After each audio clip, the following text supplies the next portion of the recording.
In fact, the Australian Industry Group Chief Innes Willox said today the Coalition's decision to vote against the changes it had previously proposed and the reported Greens positioning once again make Australia look incapable of reaching agreement on how to utilise assets to build economic success. A form of political extremism is at play. It has cost us before. It could cost us again. What do you say to Innes Willox? Well, I don't blame him and other people looking to the threat of extremism when you have a very left-wing Labor government. But he's saying you're doing it. Dancing with the Greens. Now, they have been doing deals since Labor came to government, and it is bad for the economy. Now, when it comes to our position, Kieran, we've been pretty clear. Just to clarify, his criticism is the extremism from the Greens and the Coalition. That's the statement, not the government. He's supporting the government's move. Let me respond. He is talking on behalf of businesses. I have been speaking to individual businesses that will be directly impacted. They are worried that, one, they might have to close their doors.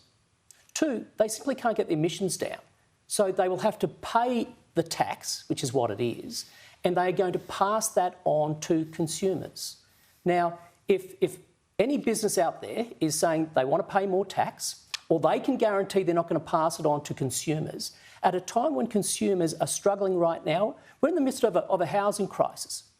This initiative is going to bump up the price of steel and aluminium, concrete slabs, all of that, the prices go up.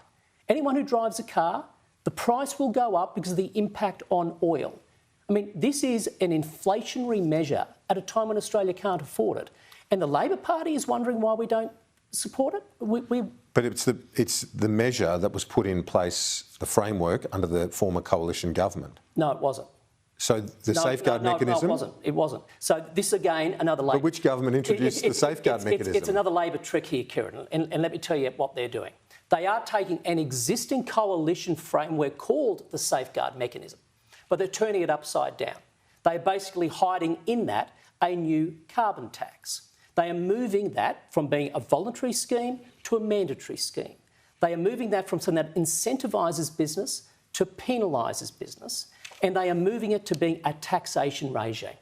And anybody who's looked at the detail knows that. Businesses will have to be paying, and some of these businesses will likely close their doors. Now, what does that mean to jobs? What does that mean to regional communities? And that explains why the Minister today couldn't answer the question in the House. I mean, this is their signature policy. They haven't done modelling on it, and the Minister can't answer the question. But when you look at the reaction from the business groups, it's not just the industry group, it's the Chamber of Commerce as well. Andrew McKellar says it's not the time for another climate war.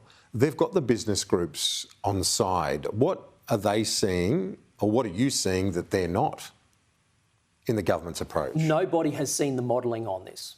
So nobody has. And if any of the business groups can come forward and say, we have seen the modelling from the government, please do so.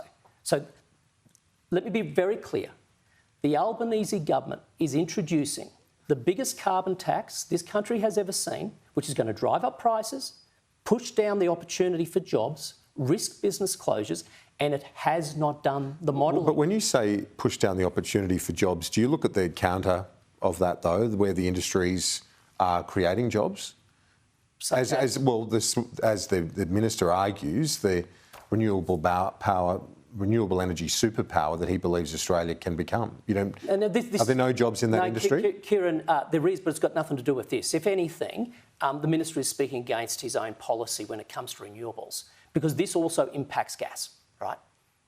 So it impacts gas, prices go higher, gas is needed to help the manufacturing of a lot of the capital that goes into renewables. I mean, all of this is building inflation. This is the problem. Labor, yes, went to the elections saying they were going to change the safeguard mechanism. What they didn't say was they were going to introduce the biggest carbon tax that the world actually has. They're introducing a price which is higher than 8 out of our 10 trading partners. This is going to hurt business, hurt jobs. Ted O'Brien, great to chat as always. Kieran. We'll see you soon.